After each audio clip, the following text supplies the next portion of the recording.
निर्माण का real hero.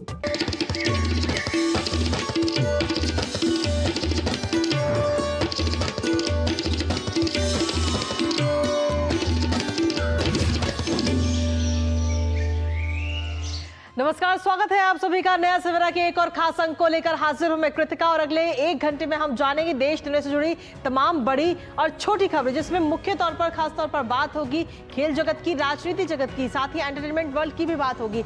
इसके अलावा अगर देखा जाए तो बात होगी तमाम अन्य देश दुनिया से जुड़ी तमाम खबरों की। लेकिन सबसे पहले नजर डालेंगे सुर्खियों पर, और अगले एक घंटे में मेरे साथ स्टूडियो में मौजूद रहेंगी मेरी सहयोगी भावना। सुप्रभात भावना। सुप्रभात कृतिका, धन्यवाद। नया सवेरा के सभी दर्शकों को भी सुप्रभात। और अगले एक घंटे पावर पैक शो रहने वाला है, क्योंकि तमाम बड़ी खबरों पर नजर हमारे रहने वाली है। और आज जो गतिविधियां रहने वाली है वो सब हम आपको बताने वाले हैं। हम आपको बताएंगे कि प्रधानमंत्री नरेंद्र मोदी जो है अध्यक्ष बने रहेंगे नीति आयोग के, क्योंकि केंद्र सरकार ने नीति आयोग का पुनर्गठन कर दिया है, जहां बीजेपी समेत सहयोगी दलों के नेताओं को मिली है जगह। इसके अलावा खबर होगी पश्चिम बंगाल से, क्योंकि पश्चिम बंगाल में हाईकोर्ट ने पश्चिम बंगाल की मुख्यमंत्री ममता बनर्जी को लगाई है फटकार। उन्होंने कहा है कि राज्यपाल सीवी आनंद बोस के खिलाफ आप अपमानजनक टिप्पणी नहीं दे सकती हैं। इसके अलावा बात होगी कि आज बाल विवाह पर एक रिपोर्ट आने वाली है, उस पर भी हमारी नजर रहने वाली है, क्या क्या हो सकता है उसके अंदर। इसके अलावा मॉनसून किस तरीके से करवट बदल रहा है और कौन कौन से राज्यों में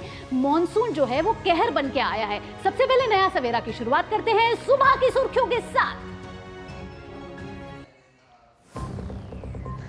नीति आयोग का पुनर्गठन, अध्यक्ष बने रहेंगे प्रधानमंत्री। सुमन के बेरी उपाध्यक्ष, राजनाथ सिंह, अमित शाह के अलावा शिवराज सिंह चौहान समेत कई केंद्रीय मंत्रियों और सहयोगी दलों के नेताओं को भी मिली जगह। राज्यपाल के खिलाफ अपमानजनक बयान ना दे मुख्यमंत्री ममता बनर्जी, कलकत्ता हाईकोर्ट का निर्देश।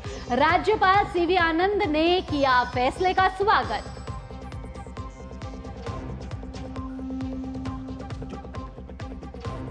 दिल्ली शराब नीति घोटाले के आरोपी अरविंद केजरीवाल की याचिका पर आज हाईकोर्ट में सुनवाई। अदालत ने सीबीआई से मांगा है जवाब।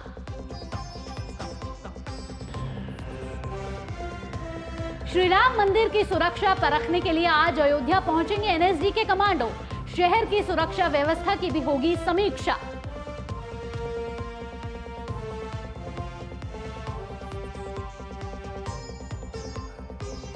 अंतर्राष्ट्रीय खबरों में ओमान में बड़ा हादसा, तेल टैंकर के पलट जाने से 13 भारतीयों सहित 16 लोगों का पूरा दल लापता, तलाश जारी।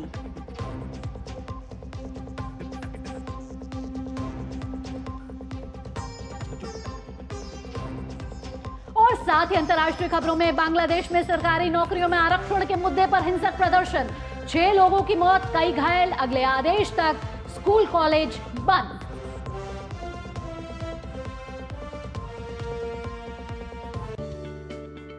तो ये थी सुबह की अहम सुर्खियां, और सुर्खियों के बाद अब खबरों में विस्तार से बात करेंगे, जिसमें नया सवेरा में सबसे पहले देखते हैं देश भर से कुछ खास और अहम खबरें। दरअसल प्रधानमंत्री नरेंद्र मोदी ने नीति आयोग के पुनर्गठन को मंजूरी दे दी है। सुमन के बेरी को नीति आयोग का उपाध्यक्ष नियुक्त किया गया है।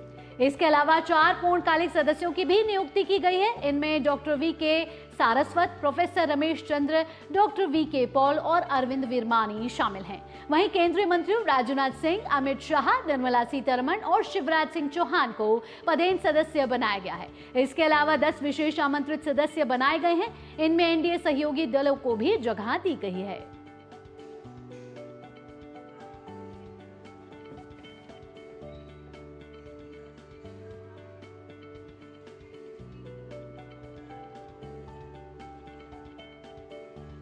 अब बात कर लेते हैं पश्चिम बंगाल की। कलकत्ता हाईकोर्ट ने दरअसल पश्चिम बंगाल की मुख्यमंत्री ममता बनर्जी को राज्यपाल सीवी आनंद बोस के खिलाफ कोई भी अपमानजनक या गलत बयान देने से रोक दिया है।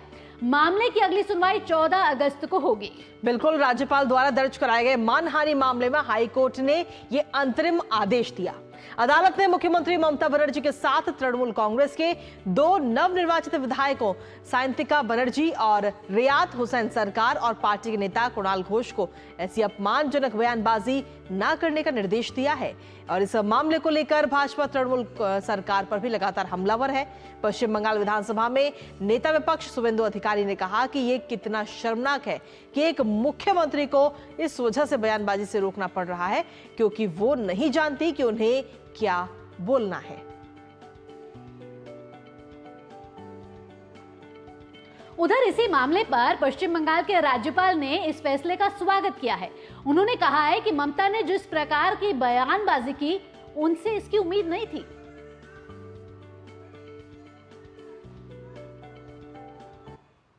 I welcome the judgment. The remarks that she made about me were not expected at all from her. Violence is growing in this state. I'm depressed that in some cases, violence is supported or initiated by the government. This is a very disturbing trend. Because of this growing violence, which has got the backing of government, people feel suppressed, oppressed, and depressed. This cannot continue like this.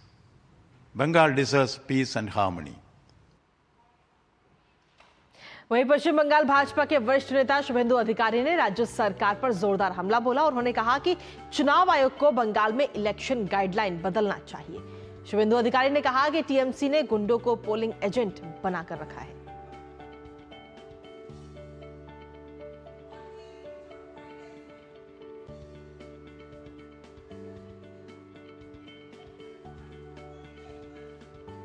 Our demand is very simple.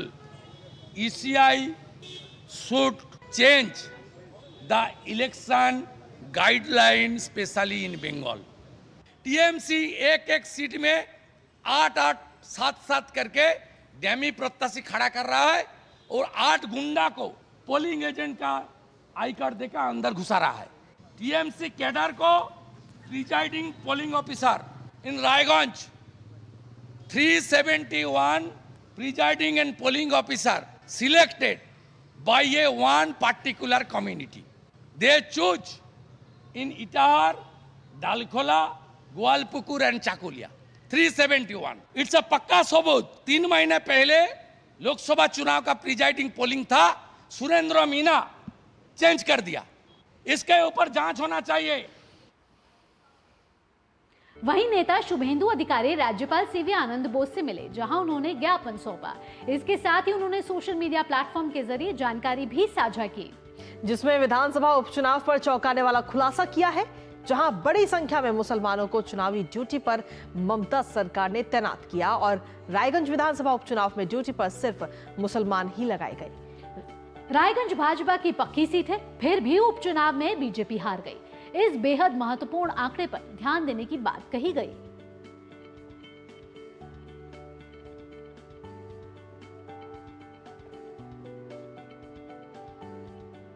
और इसी के साथ चलिए अब अगली महत्वपूर्ण खबर का रुख कर लेते हैं, जिस पर आज हम सभी की नजर रहेगी। दरअसल शराब नीति से जुड़े कथित घोटाले में सीबीआई केस में मुख्यमंत्री अरविंद केजरीवाल की जमानत याचिका पर आज दिल्ली हाईकोर्ट में अहम सुनवाई होगी।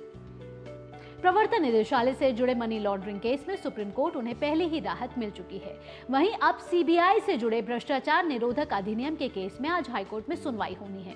केजरीवाल ने जमानत के अलावा अपनी गिरफ्तारी को भी दिल्ली हाईकोर्ट में चुनौती दी है। न्यायमूर्ति नीना बंसल कृष्णा इस मामले की सुनवाई करेंगे। और बिल्कुल इस पूरे मामले में अगर देखा जाए तो खास बात यह है कि इस मामले ने अरविंद केजरीवाल ने जमानत के लिए निचली अदालत में याचिका दाखिल नहीं की, बल्कि सीधा दिल्ली हाईकोर्ट का दरवाजा खटखटाया है। वहीं पिछले सुनवाई पर सीबीआई ने इस बात पर आपत्ति भी जताई थी, लेकिन अरविंद केजरीवाल की तरफ से कहा गया कि वो जमानत के लिए सीधा हाईकोर्ट आ सकते हैं। सुप्रीम कोर्ट ने अपने कई मामलों में ये व्यवस्था दी है, जिसके बाद कोर्ट ने सीबीआई को जवाब दाखिल करने का नोटिस देते हुए सुनवाई आज के लिए तय की थी। अरविंद केजरीवाल को इसी साल मार्च में दिल्ली शराब घोटाले के मामले में अरेस्ट किया गया था। सीबीआई भ्रष्टाचार के मामले की फिलहाल जांच कर रही है, तो वहीं ईडी मनी लॉन्ड्रिंग की धाराओं में मुख्यमंत्री अरविंद केजरीवाल के खिलाफ आरोप पत्र दाखिल कर चुकी है। राउज एवेन्यू कोर्ट ने सीबीआई मामले में मुख्यमंत्री अरविंद केजरीवाल की न्यायिक हिरासत 25 जुलाई तक बढ़ा दी थी। ईडी द्वारा दायर चार्जशीट के मामले में राउज एवेन्यू कोर्ट में अगली सुनवाई अब 25 जुलाई को होगी। केजरीवाल को सुप्रीम कोर्ट ने 12 जुलाई को कथित आबकारी नीति घोटाले से जुड़े मनी लॉन्ड्रिंग मामले में जमानत दी थी, लेकिन सीबीआई की ओर से दर्ज केस की वजह से अभी वो जेल में बंद हैं। केजरीवाल को 26 जून को सीबीआई ने गिरफ्तार किया था। इससे पहले केजरीवाल को इसी साल मार्च में ईडी ने गिरफ्तार किया था।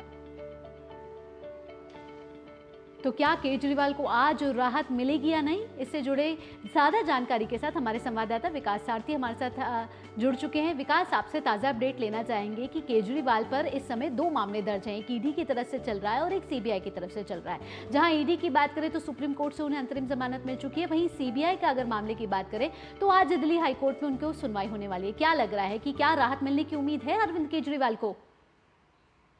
देखिए, राहत मिलेगी नहीं ये तो सुनवाई शुरू होने के बाद ही साफ हो पाएगा कि कोर्ट किस दिशा में पूरी सुनवाई जाती है, कोर्ट में जो भी बातें रखी जाएंगी। लेकिन कुल मिलाकर अरविंद केजरीवाल की दलील ये है कि सीबीआई ने जानबूझकर उनके खिलाफ इतनी देर से कार्रवाई की है ताकि वो जेल से बाहर ना आ पाए। आरोप जहां तक हैं, जो आरोप ईडी के हैं, वही सारी बातें सीबीआई की ओर से भी कही जा रही है कि अरविंद केजरीवाल इसमें केंद्रीय भूमिका में है और जो क्रिमिनल कॉन्स्पिरेसी थी, लार्जर कॉन्स्पिरेसी थी, उसमें अरविंद केजरीवाल, मनीष सिसोदिया के, कविता, ये सारे लोग और इसके अलावा जो व्यवसायी हैं साउथ लॉबी के, ये सब शामिल थे। तो सीबीआई का मामला पूरी क्रिमिनल कॉन्स्पिरेसी से लेकर जुड़ा हुआ है। राहत मिलने की उम्मीद ईडी से थोड़ा आप कह सकते हैं कि इसमें जमानत मिलना आसान होता है। ईडी के मामले में जमानत के जो प्रावधान है वो काफी कड़े होते हैं और सुप्रीम कोर्ट उनको आपने जैसा बताया कि अंतरिम राहत दी है, क्योंकि जो मामला सुप्रीम कोर्ट में था ईडी से जुड़ा हुआ, उसको लार्जर बेंच के लिए रेफर किया गया और इसीलिए उनको एक राहत देते हुए इंटरिम रिलीफ वहां पर सुप्रीम कोर्ट ने दे दिया है। हाई कोर्ट में जो आज सुनवाई होगी उसके बाद ही पता चल पाएगा कि अरविंद केजरीवाल की जेल से अगर रिहाई संभव है तो वो कितने दिनों में संभव है, क्योंकि ये भी है कि इस तरह के मामलों में हाईकोर्ट सुनवाई करने के बाद ऑर्डर रिजर्व भी रख सकता है दोनों पक्षों को सुनने के बाद। और ये जरूरी नहीं कि आज ही कोर्ट ऑर्डर दे या कल ही कोर्ट ऑर्डर दे दे। आर्ग्यूमेंट्स कंक्लूड होने के बाद ऑर्डर रिजर्व होगा और तब ये साफ हो पाएगा कि संभावित रिहाई भी अरविंद केजरीवाल से अभी कितनी दूर है, क्योंकि सीबीआई ने ये बराबर कहा कि जमानत उनको अभी नहीं दी जानी चाहिए। जो आप याद करें कि जो कस्टडी मिली थी सीबीआई को, उसमें अरविंद केजरीवाल ने कोई सहयोग नहीं किया, ये जांच एजेंसी का आरोप था। वो लगातार सवालों से बचते रहे। उनको जो बाकी गवाह बन चुके हैं, जो सरकारी गवाह बन चुके हैं, अप्रूवर, उनके बयान दिखाए गए तो उससे उन्होंने किनारा किया, तो वो सहयोग नहीं कर रहे हैं। इसीलिए सीबीआई लगातार उनकी जमानत का विरोध कर रही है हाई कोर्ट में। जी विकास, अगर आज भी अगर उन्हें राहत नहीं मिलती है तो उसके बाद में अरविंद केजरीवाल के पास क्या कुछ रास्ते बचेंगे?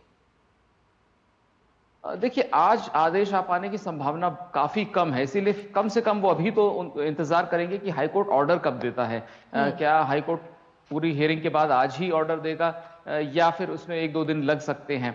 वहां अगर उनको राहत नहीं मिलती तो जाहिर है सुप्रीम कोर्ट वो पहुंचेंगे, जैसे ईडी के मामले में वो सुप्रीम कोर्ट पहुंचे थे। लेकिन ये जब हाईकोर्ट का ऑर्डर आ जाएगा उसके बाद ही स्थिति साफ हो पाएगी कि क्या उनको सुप्रीम कोर्ट जाने की जरूरत पड़ेगी या नहीं पड़ेगी, क्योंकि ईडी मामले में इंटरिम रिलीफ उनको दे दिया गया है जब तक कि लार्जर बेंच जो सुप्रीम कोर्ट की है वो ईडी के मामले में कोई किसी निष्कर्ष पर ना पहुंच जाए। तो बहुत महत्वपूर्ण सुनवाई है अरविंद केजरीवाल के लिए हाई कोर्ट में आज। जी, जिस तरीके से विकास आप बता रहे हैं कि अरविंद केजरीवाल की मुश्किलें लगातार बढ़ती जा रही है और कम होती नजर नहीं आ रही है, लेकिन एक इंटरेस्टिंग बात विकास यहाँ ये है कि जो भी सीबीआई का मामला चल रहा है उसमें अरविंद केजरीवाल ने जो याचिका लगाई है वो लोअर कोर्ट में नहीं लगाई, सीधा हाई कोर्ट में लगाई। हालांकि ये बोला गया कि आपने लोअर कोर्ट में ये याचिका क्यों नहीं लगाई, इसका तर्क अरविंद केजरीवाल की तरफ से क्या दिया गया? देखिए, हमेशा ये जो याचिकाकर्ता होता है उसके इंटरेस्ट में होता है कि वो हर फोरम का इस्तेमाल करे। अगर वो सीधे हाई कोर्ट पहुंचे हैं तो उन्होंने एक अपॉर्चुनिटी अपनी उस पर चांस लिया है कि लोअर कोर्ट में जाके सीधे हाई कोर्ट को चले जाएं।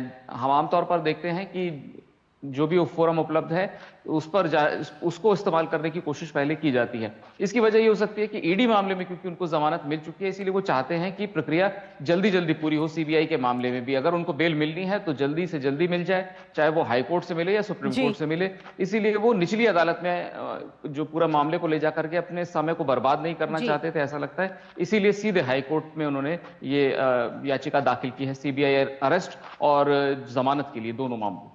चलिए, फिलहाल बहुत बहुत शुक्रिया विकास, तमाम जानकारी और अपडेट्स हमारे साथ साझा करने के लिए। आप लगातार इस खबर पर अपनी नजर बनाए रखिएगा। तो जिस तरीके से देखा जाए तो अरविंद केजरीवाल को लेकर क्या कुछ अहम सुनवाई आज होगी कोर्ट में, उस पर हमारी नजर लगातार बनी हुई। लेकिन खबरों में आगे बढ़ेंगे उससे पहले वक्त एक छोटे से ब्रेक का है। आप बने रहिए हमारे साथ और देखते रहिए डीडी न्यूज। लाल रंग इसका अपार, तीखा कम है फिर भी स्वाद, MDH कश्मीरी। MDH। मैं क्या जी, सब जानते हैं जहां दिखे मारियो, अपना समझ के खा लियो। स्वाद से सबको दीवाना कर दे, दीवाना कर दे। पता का चाय, गजब का स्वाद।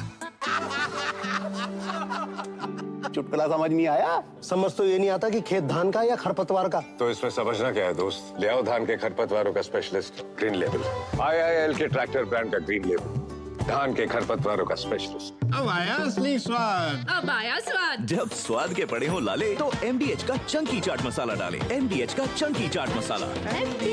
MDH। ब्रेक के बाद आपका स्वागत है। आप देख रहे हैं नया सवेरा, और नया सवेरा में आगे बढ़ते हुए बात कर लेते हैं अंतर्राष्ट्रीय खबरों की, क्योंकि ये खबर आ रही है ओमान से। ओमान में समुद्र तट पर एक बड़ा हादसा हो गया है। यहाँ एक तेल टैंकर के पलट जाने से 13 भारतीयों सहित 16 लोगों का पूरा दल लापता हो गया है। बिल्कुल, और इस हादसे की अगर हम बात करें तो लापता हुए लोगों का अभी तक कोई सुराग नहीं लग पाया है। चालक दल के अन्य 3 सदस्य श्रीलंका से हैं। Maritime security bomb squad MSC ने सोशल मीडिया प्लेटफॉर्म X पर एक पोस्ट में कहा है कि कोमोरोस के झंडे वाला एक तेल टैंकर बंदरगाह शहर दुकम के पास रस मदरका से 25 समुद्री मील दक्षिण पूर्व में पलट गया। आपको बता दें कि डुक्स का बंदरगाह ओमान के दक्षिण पश्चिमी तट पर स्थित है। ये ओमान के प्रमुख तेल और गैस खनन परियोजनाओं के बेहद करीब है, जिसमें एक प्रमुख तेल रिफाइनरी भी इसमें शामिल है, जो डुक्स के विशाल औद्योगिक क्षेत्र का हिस्सा है, जो ओमान की सबसे बड़ी एकल आर्थिक परियोजना है।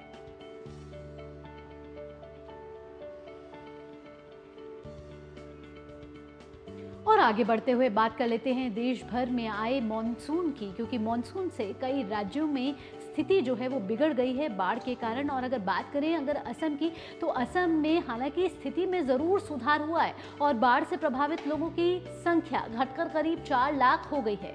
हालांकि पिछले 24 घंटों में धेमाजी में एक और व्यक्ति की मौत होने के साथ इस साल मरने वालों की संख्या 97 हो गई है। वहीं ब्रह्मपुत्र नदी सहित अन्य नदियों में जलस्तर धीरे धीरे अब कम भी हो रहा है। फिलहाल 21 जिलों के 1021 से ज्यादा गांव बाढ़ की चपेट में है। बाढ़ से प्रभावित जिलों की बात करें तो इसमें कछार है, और कई ऐसे इलाके हैं जो इस समय जो नदियां हैं वो उफान पर हैं, और कई इलाके इस समय जो हैं वो जलमग्न हो गए, जिसमें कछार, गोलाघाट, गोलपारा, नागांव जिले सबसे ज्यादा प्रभावित हुए हैं। और वहीं राज्य भर में 122 राहत शिविरों में 15,000 लोग इस वक्त शरण ले रहे हैं। बाढ़ के कारण 2.8 लाख से ज्यादा बड़े जानवर और 1.6 लाख छोटे जानवर भी इससे प्रभावित हुए हैं। बात अब उत्तर प्रदेश की कर लेते हैं। उत्तर प्रदेश में अभी बारिश का सिलसिला जारी रहने वाला है। मौसम विभाग के अनुसार अगले कुछ दिनों तक उत्तर प्रदेश में बारिश की संभावना है। बिल्कुल, मौसम विभाग ने आज के लिए भारी बारिश का अलर्ट भी जारी किया है। इसके अलावा पश्चिमी उत्तर प्रदेश के इलाकों में थोड़ी बहुत बारिश के साथ वज्रपात की चेतावनी भी जारी की गई है।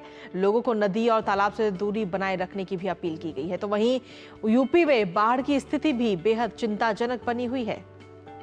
उत्तर प्रदेश के आजमगढ़, मऊ, बलिया, पीलीभीत, शाहजहांपुर, कुशीनगर, श्रावस्ती, बलरामपुर, लखीमपुर खीरी, बाराबंकी, सीतापुर, गोंडा, सिद्धार्थनगर, मुरादाबाद, बरेली और बस्ती सहित 20 जिलों में आई बाढ़ से जनजीवन अस्त व्यस्त हो गया है।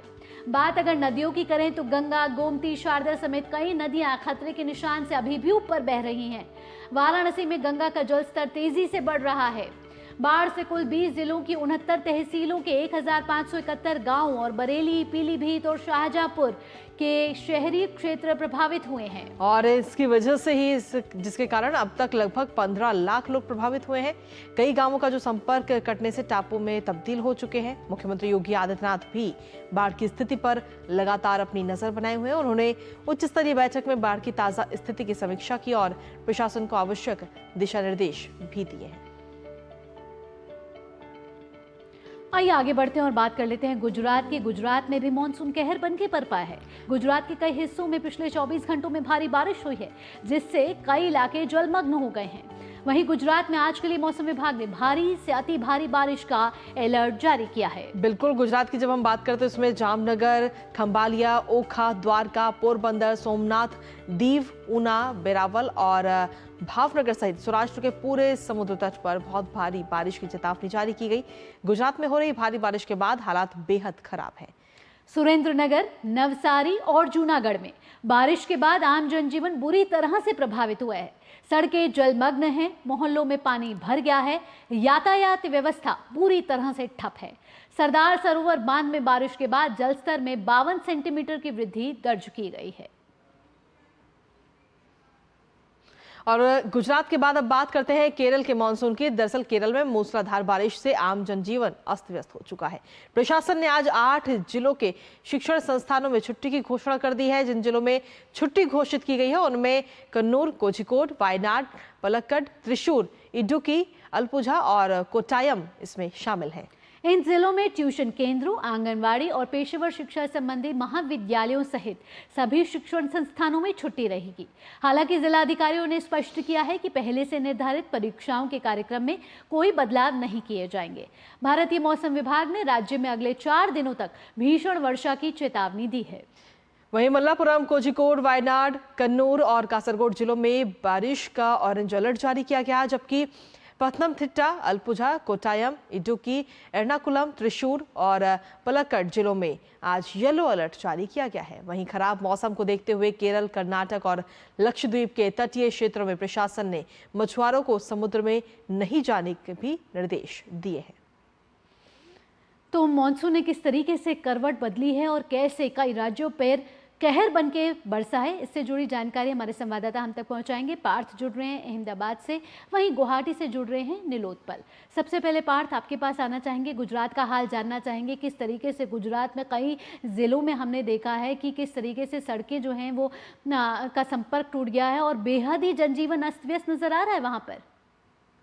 जी बिल्कुल सही कहा आपने। जैसे कि आपने कहा कि दक्षिण गुजरात और सौराष्ट्र के बहुत सारे भागों में पिछले 3 दिनों से बहुत बारिश है। खास करके अगर मैं बात करूं तो साइक्लोनिक सर्कुलेशन जो ओडिशा तट के पास हमको देखने को मिला, उसकी वजह से गुजरात में भारी पवन और भारी जो बादल है वो अरब महासागर में से आ रहे हैं। सौराष्ट्र के बहुत सारे जिले, अमरेली है, भावनगर है, साथ में दक्षिण गुजरात, नवसारी, सूरत, तापी, इन सब डिस्ट्रिक्ट में बहुत सारी बारिश हुई। अगर मैं आंकड़े की ओर से बात करूं तो पिछले 24 घंटे की अगर मैं बात करूं तो 5 से 6 इंच के आसपास बारिश रिकॉर्ड की गई है जी। साथ में जैसे कि आपने कहा कि बहुत सारे रोड रस्तों को पानी में गरकाव हो चुके हैं। कोजवेज बहुत सारे हैं जो कि पानी में बह चुके हैं। बहुत सारा नुकसान हालांकि हुआ है, लेकिन कुछ कुछ भाग है जहां पर, जैसे कि मध्य गुजरात में ज्यादातर कम बारिश होती है, लेकिन इस बार अच्छी बारिश होने के कारण यहाँ के जो किसान है, यहाँ की जो आम जनता है वो खुश है। उत्तर गुजरात की अगर मैं बात करूं, महसाणा, पाटन, इन सभी डिस्ट्रिक्ट में अच्छी बारिश हो रही है। इसकी वजह से वहाँ के किसान भी खुश है। वहाँ की जो खेती और उन सब की जो पैदावार है वो अच्छी होने वाली है। अभी भी 3, एक तो साइक्लोनिक सर्कुलेशन है, दूसरा जो अरेबियन सी से ट्रफ जो एक आ रहा है, उसकी वजह से हवामान विभाग ने, मौसम विभाग ने अभी भी 5 से 6 दिन भारी बारिश का अनुमान रखा है। साथ में दक्षिण गुजरात के बहुत सारे भाग है, नवसारी, सूरत, तापी, डांग, इन सभी जिलों में रेड अलर्ट घोषित किया गया है। साथ में सौराष्ट्र में ऑरेंज अलर्ट घोषित किया गया है। एनडीआरएफ की 2 टीम है, एक टीम है सूरत में, एक टीम है राजकोट में। राजकोट जो एक सेंटर है सौराष्ट्र का, वहां पर रखी गई है कि कुछ भी आपदा की स्थिति में कहीं पर भी एनडीआरएफ की टीम को पहुंचाया जा सके। और साथ में दक्षिण गुजरात पर अभी बहुत फोकस है मौसम विभाग का और लोकल वहां का जो एडमिनिस्ट्रेशन है, दोनों का, क्योंकि वहां पर बहुत सारे रोड पानी में जा चुके हैं। ठीक है पार्थ, आपके पास वापस आएंगे। इस वक्त गुवाहाटी से निलोत्पल भी हमारे साथ जुड़ गए हैं। निलोत्पल, आपसे जानना चाहेंगे वहां पर क्या कुछ मानसून का हालचाल है और मौसम विभाग की तरफ से आखिर ऐसे कौन कौन से जिले हैं जिनके लिए चेतावनी इस वक्त जारी की गई है? जी, अगर हम पहले देखें कि असम के जो बराक घाटी के 3 जिले में हैं, 3 जिले हैं, इन तीनों जिले में कछार, करीमगंज और हैलाकंदी, इन तीनों जिले में देखा गया है कि जो बाढ़ की जो स्थिति है वो उसमें सुधार आया है। मौसम में सुधार आया है। इसके साथ ही देखा गया है कि जो इन बराक घाटियों में जो प्रमुख नदियां है, कुशियारा है, बराक है, धलेश्वरी है, फिर काठाकाल है, इनका जो जल स्तर है वो अभी जो खतरे के निशान से नीचे बह रही है। और जो बाढ़ पीड़ित है, ये लोग आश्रय शिविरों से अपने अपने घर में अभी ये लोग तेजी से लौट रहे हैं। अगर हम देखें कि जो अपर असम के जो बहुत सारे डिस्ट्रिक्ट है वहाँ पे अभी तक बाढ़ का स्थिति जो है वो गंभीर है, और लोअर असम में भी जैसे धुबरी हो गया और बहुत सारे डिस्ट्रिक्टों में देखा गया है कि बाढ़ का स्थिति अभी भी गंभीर है। लेकिन बराक घाटी के जो तीनों डिस्ट्रिक्ट है वहाँ पे बाढ़ अभी सामान्य हो चुका है, बाढ़ का जो स्थिति है उसमें सुधार आया है, और जो बाढ़ पीड़ितों को जो सरकारी जो सहायता वो प्रदान किया जा रहा है, बहुत सारे रिलीफ कैंप बंद हो चुके हैं। शनिवार को यहाँ पे हैलाकांदी में देखा गया था कि डिस्ट्रिक्ट एडमिनिस्ट्रेशन ने एक निर्देश जारी किया और सारे जो रिलीफ कैंप थे उनको बंद किया गया है। फिलहाल देखा गया है कि जो यूनियन जो मंत्री है पवित्र मार्गेरिटा और जो असम के जो कैबिनेट मंत्री है जयंत मल्ल बोरा, उन लोगों ने भी हैलाकांदी और बराक घाटी का दौरा किया और बाढ़ और बाढ़ की बाद का जो स्थिति है उसका निरीक्षण किया। और उनका कहना था कि असम गवर्नमेंट चाहती है कि 15 अगस्त तक सारे जो बाढ़ पीड़ित है जिनका घर टूट गया है बाढ़ में, सभी को जो मुआवजा प्रदान किया जाएगा। और जो रोड टूटे हुए हैं, 40 से ज्यादा रोड टूटे हुए हैं, PWD रोड, जहां बहुत सारे वाटर सप्लाई स्कीम बाढ़ की चपेट में आए थे, 220 स्कूल आए थे, उनका भी रिपेयरिंग होगा। और 15 अगस्त तक सारे जो बाढ़ पीड़ित है उनको सरकारी अनुदान प्रदान किया जाएगा। ठीक नीलोत्पल, तो सरकार प्रशासन जो है इस समय पूरी तरीके से तैनात है और हर संभव कोशिश कर रही है कि लोगों को जो बाढ़ के बाद जो मुश्किलें सहनी पड़ रही हैं उससे उनको जल्द निजात मिल सके। नीलोत्पल, आपका और पार्थ आपका जुड़ने के लिए बहुत बहुत धन्यवाद। बिल्कुल, और खबरों में आगे बढ़ेंगे, लेकिन उससे पहले नया सवेरा में वक्त एक छोटे से ब्रेक का है। आप बने रहिए हमारे साथ और देखते रहिए DD न्यूज। बढ़िया है, प्राकृतिक हल्दी, मिर्ची, धनिया। नहीं, मिर्ची, धनिया, हल्दी, MDH। बात जब पीढ़ियों के लिए बनने वाले घर की हो तो जिम्मेदारी बड़ी हो जाती है। गैलेंट समझता है ये जिम्मेदारी। अब डबल M रिब्स के साथ गैलेंट एडवांस TMT रीबार, निर्माण का रियल हीरो। क्यों प्रधान जी, बड़े चमक रहे हो आजकल? ऐसा कौन सा खजाना हाथ में लगा है? खजाना नहीं, मिशन मिल गया है हम सबकी जीत का। IIL के ट्रैक्टर ब्रांड का मिशन है तो जीत पक्की। ब्रेक के बाद आपका स्वागत है। आप देख रहे हैं नया सवेरा और अब खबर अयोध्या से है। अयोध्या में सुरक्षा व्यवस्था को परखने के लिए राष्ट्रीय सुरक्षा गार्ड NSG की टीम आज वहां पहुंचेगी। दरअसल अयोध्या में NSG का हब बनाने की तैयारी चल रही है। बिल्कुल, और इसी सिलसिले में NSG का एक टुकड़ी अयोध्या आज पहुंच रही है और ये टीम यहां पर लगभग 4 दिन तक रहकर राम जन्मभूमि और आसपास की सुरक्षा को परखेगी। ये टीम अयोध्या में 20 जुलाई तक रहेगी। दरअसल अयोध्या में राम मंदिर का निर्माण होने के बाद से आतंकी खतरे की आशंका बढ़ी है और इस प्रकार के तमाम चीजों से निपटने की योजना पर केंद्र सरकार काम कर रही है।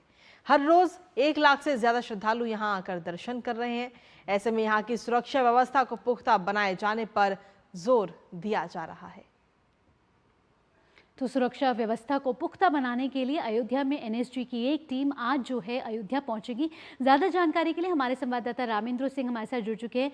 रामेंद्र, आपसे ताज़ा अपडेट लेना चाहेंगे कि कितने बजे NSG की ये टीम पहुंचने वाली है और आतंकी घटनाओं के मद्देनज़र इस तरीके की NSG की टीम को वहां पहुंचाया जा रहा है और लाखों श्रद्धालु जो हैं इस समय अयोध्या के दर्शन करते हैं, तो इस समय एक महत्वपूर्ण कदम माना जाए सरकार की तरफ से?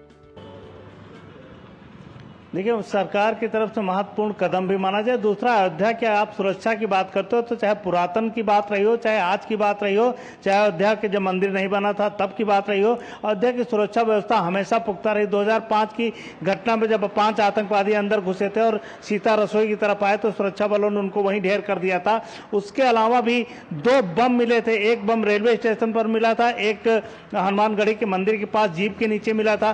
तो वो दोनों घटनाएं भी, और लगातार अलर्ट आ रहा, कई बार धमकी दी जा चुकी है कि अयोध्या मंदिर में हम बम विस्फोट करेंगे। तो वो सारी चीजों को देखते हुए कि भगवान राम का मंदिर भी सुरक्षित रहे, श्रद्धालु भी सुरक्षित रहे, अयोध्या भी सुरक्षित रहे, उस पर काम हो रहा है। NSG की जो टीम जा रही वो ये परखेगी कि सुरक्षा व्यवस्था को कैसे किया जाए, कैसे श्रद्धालु एंट्री करे, कहाँ सुरक्षा पॉइंट बनाए जाए, कहाँ से NSG अपने लोगों को तैनात करेगी, कौन से मुख्य पॉइंट होंगे जहाँ से NSG सुरक्षा को मजबूती प्रदान करेगी। तो ये सारी चीजें तय करेंगे और ये सरकार को का उद्देश्य है कि जो लोग जाएं वो सुरक्षित श्रद्धालु जाएं, भगवान राम के मंदिर में दर्शन करें, सुरक्षित अपने घर जाएं। एक घटना भी अयोध्या में जो लाखों श्रद्धालु जा रहे हैं उनको झकझोर सकती है, तो छोटी घटना भी अयोध्या में न हो उसको लेकर सरकार काम कर रही है कि वहाँ एनएसजी समेत तमाम सुरक्षा व्यवस्था, पहले से भी जब मंदिर का पूजन व्यवस्था होती थी एटीएस वहाँ तैनात कर दी जाती थी, जब मेला की व्यवस्था होती थी, तो एनएसजी के आने के बाद लोगों को भरोसा बढ़ेगा और श्रद्धालु सुरक्षित यात्रा कर सकेंगे वहाँ की।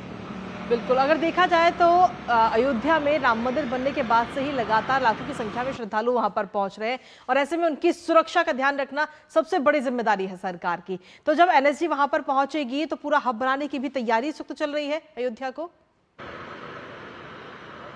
बिल्कुल, एनएसजी उस पूरे मंदिर प्रांगण को एनएसजी अपने अंडर में लेगी और कहां कहां किस तरह सुरक्षा की जाए, कौन से चेक पॉइंट होंगे, कौन से ऊपर से सुरक्षा दी जा सकती है, क्या उनको सुविधाएं चाहिए, क्या तो वो सारी चीजें एनएसजी करेगी। देखिए महत्वपूर्ण यह है कि जहां 1 लाख श्रद्धालु पर डे जा रहे हैं वो इकोनॉमी है, अयोध्या अम्बेडकर नगर और आसपास कर्नलगंज जो क्षेत्र है उसकी इकोनॉमी पूरी बस्ती तक के जो 4-5 जनपद हैं। तो अगर ये श्रद्धालु जा रहे हैं, छोटी भी घटना होती है तो श्रद्धालु कतराने लगते हैं। जैसे कश्मीर में एक बम विस्फोट होता है, श्रद्धालुओं में कमी आ जाती है। तो ये स्थितियां हैं, तो उस अयोध्या को सुरक्षित रखना है, संरक्षित रखना है, श्रद्धालुओं के लिहाज से तैयार करना है और आर्थिक जो मॉडल है जो बनाया गया है उसको भी आगे बढ़ाना। तो ये सारे लिहाज से जब तक सुरक्षा व्यवस्था ठीक नहीं होती है तब तक ये चीजें लागू नहीं होती। तो स्टेट की सुरक्षा व्यवस्था ठीक है, लेकिन मंदिर प्रांगण की सुरक्षा व्यवस्था अगर एनएसजी को मिलती है तो उससे इसको दीर्घकालिक फायदा होगा और लोग श्रद्धालुओं का भी भरोसा बढ़ा रहेगा वहां के लिए। बिल्कुल रामेंद्र, जिस तरीके से आपने बताया कि श्रद्धालुओं का विश्वास भी बढ़ेगा, आपसे पूछना चाहेंगे कि क्या ऐसी भी कोई जानकारी मिल पाई है कि एनएसजी में की जो टुकड़ी होगी उसमें कितने सदस्य मौजूद होंगे, कितने सदस्य वहां आ रहे हैं? नहीं, ये जानकारी तो नहीं दी गई। जो वरिष्ठ जो टुकड़ी है वरिष्ठ सदस्यों की टीम है, अभी तो जाकर के चेक करेंगे कि आगे की व्यवस्था कैसे करनी है, उस हब में क्या क्या सुविधाएं चाहिए। क्योंकि एनएसजी जहां रुकती है तो वहां तमाम और सुविधाएं होती हैं। क्या हेलीपैड बनाया जाएगा, क्या उनके आने जाने की सुविधा होगी, कौन से संसाधन उनको चाहिए, तो ये तमाम चीजें आज जो 4 दिन टीम रहेगी वो जांचने की बात बताएगी कि क्या क्या सुविधाएं चाहिए उनको। चलिए, फिलहाल बहुत बहुत शुक्रिया रामेंद्र, तमाम जानकारी और अपडेट्स हमारे साथ में साझा करने के लिए। तो बेहद ही महत्वपूर्ण कदम है उत्तर प्रदेश सरकार की तरफ से ये। बिल्कुल, और इसी के साथ में उत्तर प्रदेश से एक और अन्य खबर भी सामने आई, जहां उत्तर प्रदेश के उप मुख्यमंत्री केशव प्रसाद मौर्य ने दिल्ली में बीजेपी मुख्यालय में भाजपा अध्यक्ष जेपी नड्डा से मुलाकात की है। बैठक में यूपी बीजेपी के अध्यक्ष भूपेंद्र सिंह चौधरी भी मौजूद थे। सूत्रों के मुताबिक 1 घंटे चली बैठक में उत्तर प्रदेश के राजनीतिक विषय पर चर्चा हुई। संगठन और सरकार के बीच सामंजस्य रहे, इसके लिए मिलकर प्रदेश के विकास के लिए काम करने पर बातचीत हुई। दरअसल यूपी की 10 सीटों पर उपचुनाव होने हैं और बीजेपी ने सभी सीटों पर जीतने के लक्ष्य पर चर्चा की है। बिल्कुल, और इस पूरे मामले में अगर देखा जाए तो ये भी बताया जा रहा है कि इस बैठक में इस बात पर भी चर्चा हुई कि सार्वजनिक रूप से बीजेपी नेता विवादित बयान देने से बचें। खास बात यह है कि केशव प्रसाद मौर्य का ये दौरा यूपी में बीजेपी की कार्य समिति की बैठक के संपन्न होने के ठीक बाद हुआ है।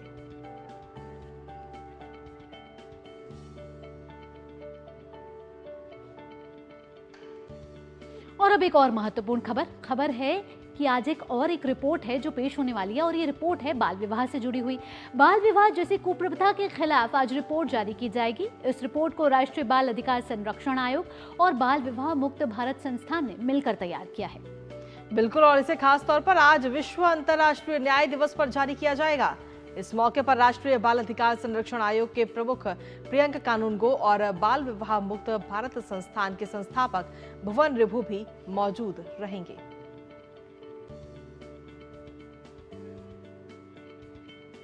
और खबर अब झारखंड से आ रही है। झारखंड राज्य में कानून व्यवस्था को लेकर बीजेपी ने राज्य के हेमंत सोरेन सरकार पर सवाल उठाए हैं। सवाल ये उठाए हैं कि वही स्थानीय लोगों का मानना है कि राज्य में कानून व्यवस्था का बुरा हाल है। सत्ता पक्ष के नेता कह रहे हैं कि झारखंड में कानून व्यवस्था ठीक है। वहीं जबरन झारखंड को बदनाम किया जा रहा है। राज्य के डीजीपी का कहना है कि कानून व्यवस्था एकदम ठीक है। आइए आपको दिखाते हैं हमारे संवाददाता सोमेश पटेल की झारखंड के रांची से ये ग्राउंड रिपोर्ट। झारखंड राज्य में कानून व्यवस्था को लेकर बीजेपी ने राज्य के हेमंत सोरेन सरकार पर सवाल उठाए हैं। वहीं स्थानीय लोगों का मानना है कि राज्य में कानून व्यवस्था का बुरा हाल है। चैन उन लुटता है, चाहे गाड़ी घोड़ा है, चोरी होता है, ये सब होता है, ये सब सरकार को गोली भी चल जाता है। गोली भी चल जाता है कभी भी उसका क्यों चलाते हैं लोग गोली? जब वो सब होता है कि सरकार को सोचना चाहिए कि प्रशासन को हम जितना टाइट करेंगे उतना मेरा झारखंड मेरा टाइट रहेगा। सरकार से हमेशा वार्ता कर रहे हैं, हम उनसे अनुरोध कर रहे हैं कि भय मुक्त वातावरण बनाएं ताकि यहाँ का व्यापार, यहाँ का उद्योग अपने कार्य को कर सके, यहाँ के लोग भय मुक्त हो सके। झारखंड राज्य के रांची, खूंटी, सिमडेगा, लोहरदगा, गढ़वा, गुमला, पलामू, हजारीबाग, धनबाद, बोकारो इन जगहों में हत्या, लूट, चोरी, डकैती, अनाचार की घटनाएं देखने को मिल रही हैं।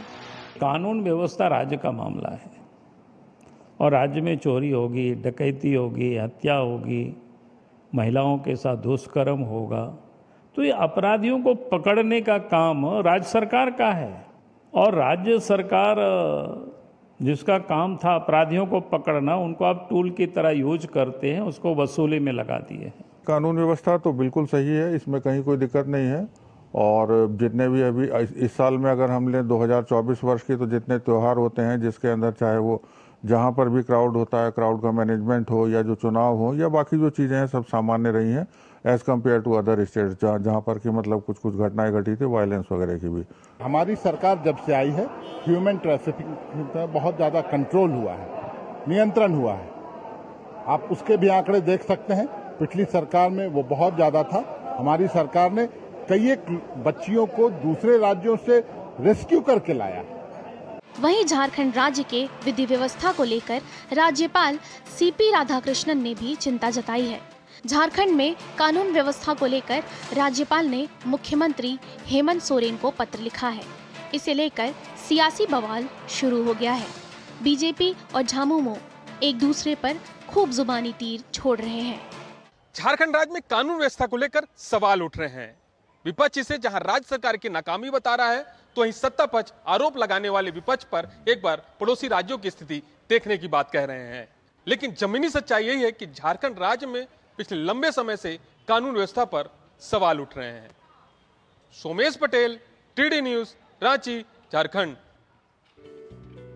तो ये तो बात रही झारखंड की। इसके अलावा राजस्थान के जयपुर में 15 दिन तक अतिक्रमण हटाने का बड़ा अभियान शुरू किया गया है। जयपुर विकास प्राधिकरण गोपालपुरा बाईपास, मानसरोवर, वैशाली नगर, ट्रांसपोर्ट नगर, झोटवाड़ा सहित 11 प्रमुख सड़कों से अतिक्रमण हटा रही है। और इसी पर आपको ये खास रिपोर्ट दिखाते हैं जयपुर से। आज 200 से अधिक जगहों पर अस्थायी जो अतिक्रमण है उनको हटाया गया। राजस्थान के जयपुर में 15 जुलाई से 15 दिनों तक अतिक्रमण हटाने का बड़ा अभियान शुरू किया गया है। नगरीय विकास मंत्री झावर सिंह खर्रा के निर्देश पर जयपुर विकास प्राधिकरण गोपालपुरा बाईपास, मानसरोवर, वैशाली नगर, ट्रांसपोर्ट नगर, झोटवाड़ा सहित 11 प्रमुख सड़कों से अतिक्रमण हटाया जा रहा है। मंगलवार को गोपालपुरा बाईपास से मानसरोवर मेट्रो स्टेशन तक अतिक्रमण हटाने की कार्रवाई की गई। यह अभियान आगामी 15 दिन तक लगातार जारी रहेगा। जयपुर शहर के अलग अलग इलाकों से अतिक्रमण हटाने के साथ अवैध निर्माण भी ध्वस्त किए जाएंगे। मानसरोवर, वैशाली नगर, ट्रांसपोर्ट नगर, झोटवाड़ा सहित शहर की 11 प्रमुख सड़कों से अतिक्रमण हटाया जाएगा। जयपुर विकास प्राधिकरण के मुख्य नियंत्रक महेंद्र शर्मा ने बताया कि अभियान की शुरुआत गोपालपुरा बाईपास से की जा रही है। अस्थायी अतिक्रमण हटाने के साथ ही सड़क पर अवैध निर्माण को भी हटाया जाएगा। जयपुर में जो भी व्यस्ततम सड़कें हैं और जहां पर जेडीए द्वारा अनुमोदित नक्शों में जिनकी चौड़ाई निर्धारित की हुई है, ऐसी मुख्य सड़कों को इस चरण में लिया गया है। और अभी पहले चरण में हमने गोपालपुरा बाईपास वाला पूरा रोड है उसके अतिक्रमण हटा दिए हैं।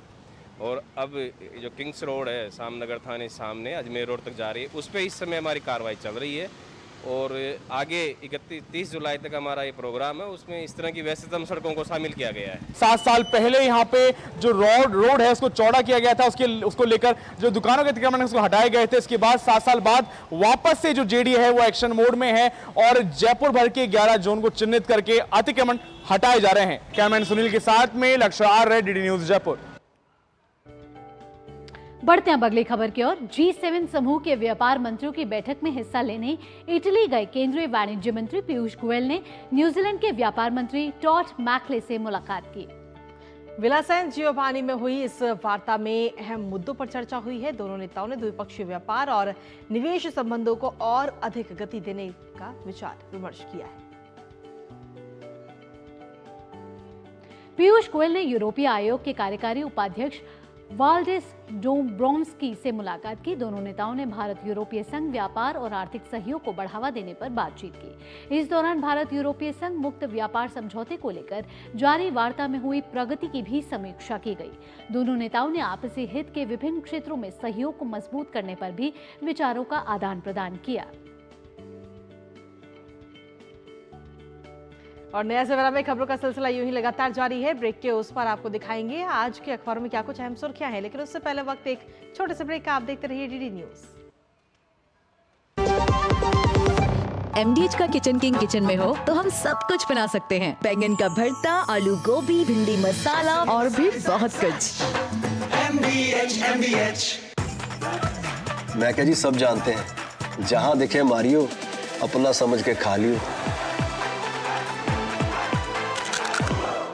स्वाद से सबको दीवाना कर दे, दीवाना कर दे। पता का चाय, गजब का स्वाद। बात जब पीढ़ियों के लिए बनने वाले घर की हो तो जिम्मेदारी बड़ी हो जाती है। गैलेंट समझता है ये जिम्मेदारी। अब डबल एम रिब्स के साथ गैलेंट एडवांस TMT रीबार, निर्माण का रियल हीरो। चुटकुला समझ नहीं आया? समझ तो ये नहीं आता कि खेत धान का या खरपतवार का। तो इसमें समझना क्या है दोस्त? ले आओ धान के खरपतवारों का स्पेशलिस्ट ग्रीन लेबल। IIL के ट्रैक्टर ब्रांड का ग्रीन लेबल, धान के खरपतवारों का स्पेशलिस्ट। ब्रेक के बाद आपका स्वागत है और अब वक्त हो चला है हमारे खास सेगमेंट अखबारों की सुर्खियां जानने का।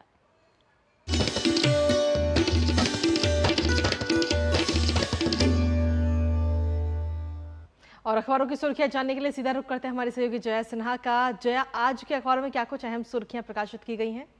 बहुत धन्यवाद भावना और कृतिका। अगर हम दिल्ली से प्रकाशित समाचार पत्रों की बात करें तो अमूमन तमाम अखबारों ने आज जो डोडा मुठभेड़ है उसी खबर को प्रमुखता दी है और लगातार हमारे सुरक्षा बल जो है मुंह तोड़ जवाब दे रहे हैं दहशतगर्दों को। लेकिन यहाँ पर कैप्टन सहित 4 बलिदान डोडा मुठभेड़ में, इस खबर को यहाँ पर दैनिक जागरण ने प्रमुखता दी है। तमाम अखबारों में ये प्रमुखता से छापा गया है कि कैसे देसा के घने जंगलों में आतंकियों को मार गिराने के लिए इस वक्त बड़े पैमाने पर तलाशी अभियान चल रहा है। पैरा कमांडो उतारे गए हैं, हेलीकॉप्टर के साथ साथ ड्रोन शवांग की भी यहाँ पर मदद ली जा रही है। और जैश के मुखौटा संगठन कश्मीर टाइगर्स ने इस हमले की जिम्मेदारी ली है और देर रात फिर गोलीबारी की सूचना मिली है और अतिरिक्त सुरक्षा बलों को भी उस पूरे इलाके में भेजा गया है। काफी घने जंगल हैं, उनमें आतंकियों के छिपे होने की बात कही जा रही है और ऐसे में सुरक्षा बलों का काफी सघन अभियान चल रहा है। लेकिन इस आतंकियों को और दहशतगर्दों को मुंहतोड़ जवाब देने के मिलने में कैप्टन सहित हमारे जो सुरक्षा बलों ने अपना सुप्रीम बलिदान दिया है और ऐसे में उनको लेकर इस वक्त पूरे देश में शोक की लहर है। यहाँ पर तमाम जो नेतागण हैं उन्होंने भी अपनी संवेदनाएं प्रकट किए हैं और तमाम लोग इस वक्त पूरा देश नमन कर रहा है उन परिवारों को जिनके वीर सपूतों ने आज देश की सीमाओं को सुरक्षित करने के लिए अपना सर्वोच्च बलिदान दे दिया। बात करें देश और व्यापार की तो जनसत्ता में इस खबर को छापा गया है। हलवा समारोह के साथ शुरू हुई केंद्रीय बजट की तैयारियां। अगले हफ्ते वित्त मंत्री केंद्रीय बजट पेश करेंगी और ऐसे में जब केंद्रीय बजट होता है तो हलवा जो पारंपरिक रस्म है कल वो निभाई गई और उसकी तस्वीरों के साथ इस खबर को छापा गया है। बजट दस्तावेज को अंतिम रूप देने का जो आखिरी चरण माना जाता है पारंपरिक हलवा समारोह वो मंगलवार को हुआ है और इस बार के बजट को लेकर काफ़ी उम्मीदें हैं आमजन में भी। तमाम जो रेटिंग एजेंसीज हैं उसको लेकर भी अनुमान जता रही हैं और इसमें कहा जा रहा है कि जो सरकार के राजस्व में जो उछाल आया है उसके दम पर अगले हफ्ते पेश होने वाले बजट में चालू वित्त वर्ष के लिए राजकोषीय घाटे के लक्ष्य को भी घटा सकती है सरकार और 5% कर सकती है, ऐसा कहना है एक रेटिंग एजेंसी के। फिलहाल बजट को लेकर तमाम जो लोग हैं उन सभी की उम्मीदें लगी हुई कि इस बार सरकार के पिटारे से, वित्त मंत्री के पिटारे से सभी के लिए क्या कुछ निकल कर आता है। अगली खबर यहाँ पर हम ले रहे हैं कि किस तरह से जो सब्जियों में जो दाम थे, सब्जियों के दाम थोड़े महंगे हो गए थे, उसको लेकर सब परेशान थे। लेकिन उसके लिए एक अच्छी खबर है यहाँ पर आम जन के लिए कि जो सब्जियों के दामों में यहाँ पर 15 से 20% की कटौती हुई है, घटे हैं दाम। और क्यों घटे हैं? ऐसा कहा जा रहा है कि मंडी में आवक बढ़ी है। लगातार इस वक्त पूरे देश में मानसून का कहर जारी है। तेज़ बारिश की वजह से मंडियों में जो आवाजाही थी सब्जियों की, फलों की, वो अवरुद्ध हो रही थी, जिसके चलते यहाँ पर जो सब्जियों के दाम बढ़ गए थे। लेकिन बारिश रुकी है। ऐसे में आज़ादपुर मंडी में तमाम जो पूरे देश से महाराष्ट्र, मध्य प्रदेश, हिमाचल प्रदेश, कर्नाटक, तमाम जगहों से वर्षा थमने के बाद जो सब्जियों की आवक है वो सुनिश्चित हो पाई है। और इस वजह से यहाँ पर 15 से 20% तक सस्ती हुई हैं सब्जियाँ।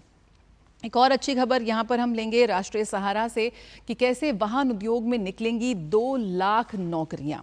2030 तक भारत को 30% ईवी यानी कि इलेक्ट्रिक व्हीकल करने का मिशन है यहाँ पे, और इस मिशन को लेकर प्रतिबद्ध हैं जो तमाम एजेंसीज हैं। सरकार ने 2030 तक कुल वाहनों में इलेक्ट्रिक वाहनों की स्वीकार्यता को 30% तक के लक्ष्य तक पहुँचाने के लिए ये यहाँ पर प्रण लिया है। और भारतीय वाहन उद्योग का ये मानना है कि उस समय तक जिस तरह से ईवी यानी कि इलेक्ट्रिकल व्हीकल्स को जब हम जमीन पर उतारेंगे, जो वैश्विक रुझान है और जो वैश्विक प्रतिस्पर्धा के दम पर हमें यहाँ पर कुशल कामगारों की जरूरत पड़ेगी, जिसका आंकड़ा बताया जा रहा है करीब 2 लाख, यानी कि जो हमारा वाहन क्षेत्र है वहां से करीब 2 लाख नौकरियां निकलती आएंगी।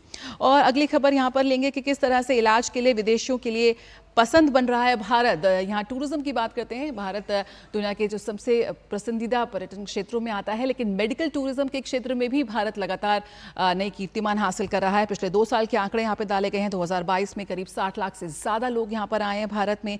वहीं 2023 में 90 लाख के आंकड़े को भी पार किया। और इलाज के लिए विदेशी आ रहे हैं भारत, क्योंकि जो भारत में चिकित्सा क्षेत्र में जिस तरह से नवाचार हो रहे हैं, जो उपकरण हैं, जो आधुनिक सुविधाएं हैं, वो उन्हें यहाँ मिल रही हैं। और ऐसे में केंद्र सरकार ई मेडिकल वीज़ा सुविधा भी जल्द शुरू करने की तैयारी में है। और आखिरी खबर यहाँ पे ले लेते हैं राष्ट्रीय जागरण से कि किस तरह से आज पूरा देश हमारे वीर जवानों को नमन कर रहा है। तो वहीं सेना ना सिर्फ सीमा पर सुरक्षा बलों के तौर पर दहशतगर्दों को मुंहतोड़ जवाब दे रही है, और भी कई कार्य कर रही है। सेना के सहयोग से सीमा पर जो बसे गांव हैं वो आज पुनर्दान उनको मिल रहा है, पुनर्जीवन मिल रहा है।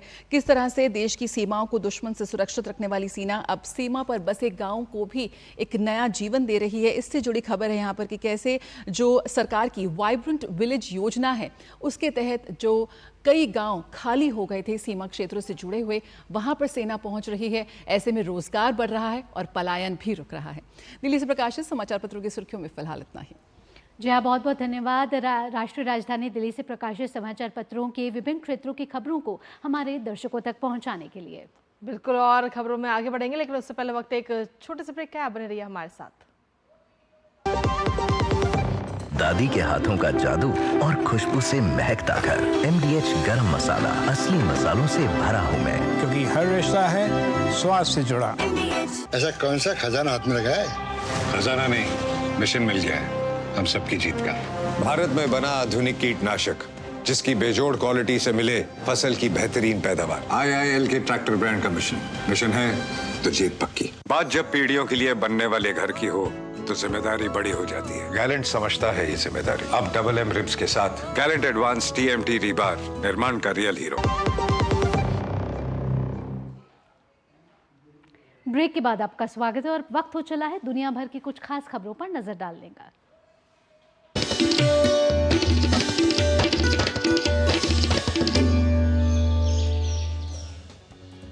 बांग्लादेश के कई शहरों में सरकारी नौकरियों में आरक्षण व्यवस्था में सुधार की मांग को लेकर हजारों लोग प्रदर्शन कर रहे हैं। हिंसक प्रदर्शन के कारण पिछले 2 दिनों में 6 लोगों की मौत हो चुकी है, तो वहीं कई लोगों के घायल होने की भी खबर है।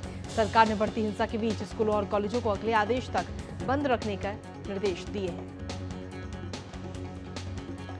बांग्लादेश में आंदोलनकारी छात्र 5 जून के उच्च न्यायालय के आदेश को रद्द करने की मांग कर रहे हैं, जिसमें बांग्लादेश सरकार को 1971 के बांग्लादेश मुक्ति संग्राम के स्वतंत्रता सेनानियों के वंशजों के लिए 30% नौकरी कोटा बहाल करने के लिए कहा गया था। अमेरिकी राष्ट्रपति जो बाइडेन ने ब्लैक वोटर्स से वादा किया है कि वो 5 नवंबर को फिर से राष्ट्रपति चुनाव लड़ने के लिए पूरी तरह तैयार है। अपने रिपब्लिकन प्रतिद्वंदी की हत्या के प्रयास के बाद अपने पहले राजनीतिक भाषण में उन्होंने डोनाल्ड ट्रंप के राष्ट्रपति कार्यकाल पर हमला किया।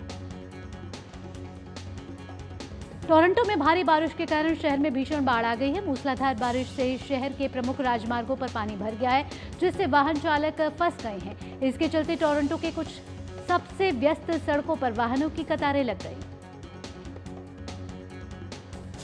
थाईलैंड की राजधानी बैंकॉक में ग्रैंड हयात इरावन होटल के कमरे में 6 विदेशी नागरिक मृत पाए गए। थाई प्रधानमंत्री ने पर्यटन क्षेत्रों को होने वाले किसी भी नुकसान को रोकने के लिए त्वरित जांच के आदेश दिए। और अंतर्राष्ट्रीय खबरों के बाद अब बात कर लेते हैं कारोबार जगत की।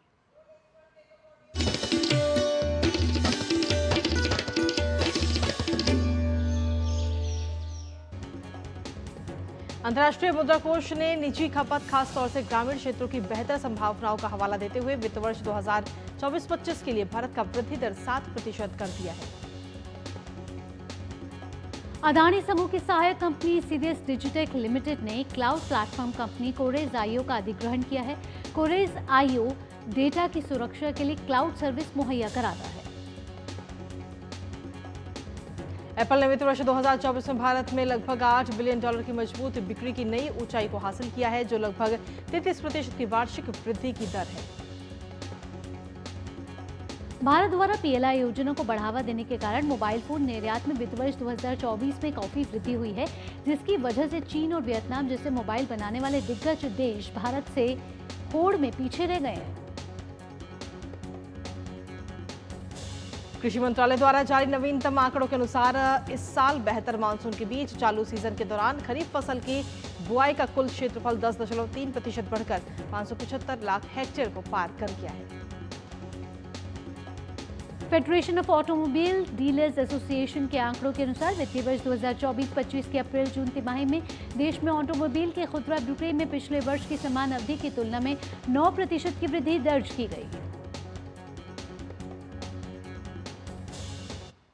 और कारोबार जगत की तमाम खबरों के बाद अब देख लेते हैं खेल जगत की तमाम खबरें फटाफट अंदाज में।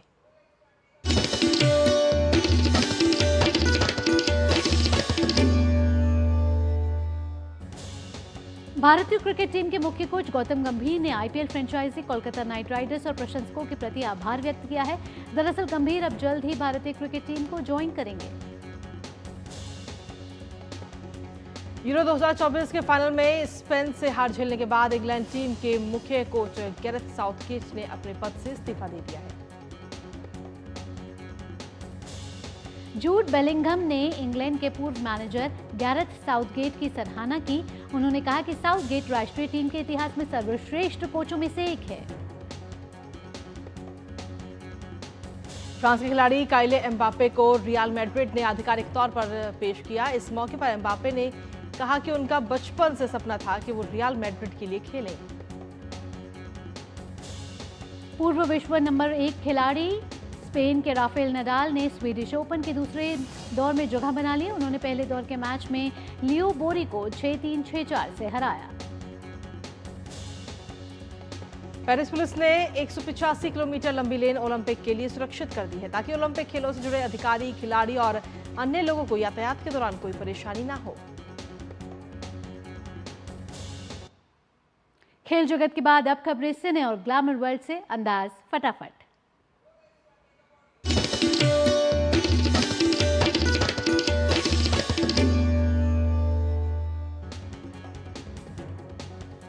महाराजा फिल्म का ओटीटी पर दबदबा दिखा। विजय सेतुपति की ये फिल्म शीर्ष स्थान पर काफी ट्रेंड कर रही है।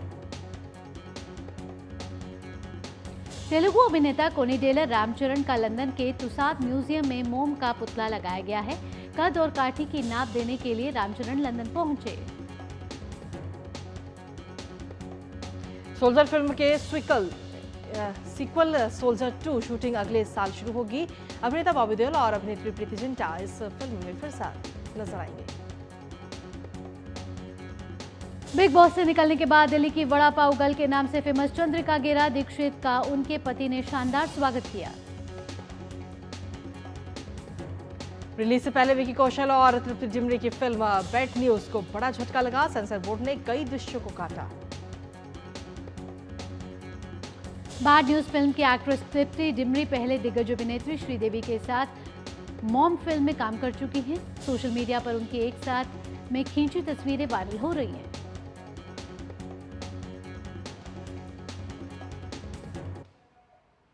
और चलिए नया सवेरा में अब रुक कर लेते हैं मौसम का और जानते हैं मौसम का हाल।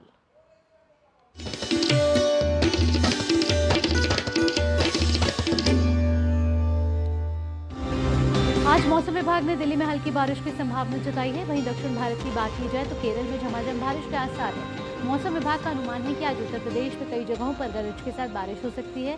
इस पूरे हफ्ते उत्तर प्रदेश में बारिश को लेकर अलर्ट जारी किया गया है। वहीं बात करें पहाड़ी इलाकों की तो हिमाचल में शिमला समेत कई जिलों में इस हफ्ते भारी बारिश जारी रहने के आसार है। आइए अब जानते हैं विभिन्न राज्यों और शहरों का अधिकतम और न्यूनतम तापमान।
और इसी के साथ नया सवेरा के आज के इस अंक में अब वक्त हो चुका है आपसे विदा लेने का। कल फिर हाजिर होंगे, लेकिन जाते जाते आपको छोड़ के जाएंगे एक बेहतरीन तस्वीर के साथ में। जी हाँ, ये जो तस्वीर हम आपके समक्ष लेकर आने वाले हैं वो है केरल के त्रिशूर से जुड़ी हुई। यहाँ वडकुनाथन मंदिर में हाथियों के लिए भोज का आयोजन किया गया है। आप इन तस्वीरों का आनंद लीजिए क्योंकि इस भोज में 65 हाथियों ने भाग लिया है। हाथियों को 500 किलो चावल के गोले, गुड़, हल्दी पाउडर, अनानास, खीरा, तरबूज जैसे फल खिलाए गए हैं। और आपको बता दें कि केरल में जिस तरीके से हाथियों को पूजा जाता है, तो नया सवेरा में आज आपको इन्हीं तस्वीरों के साथ छोड़ दिए जाते हैं।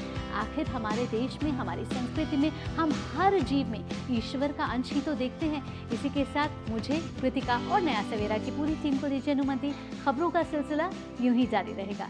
नमस्कार।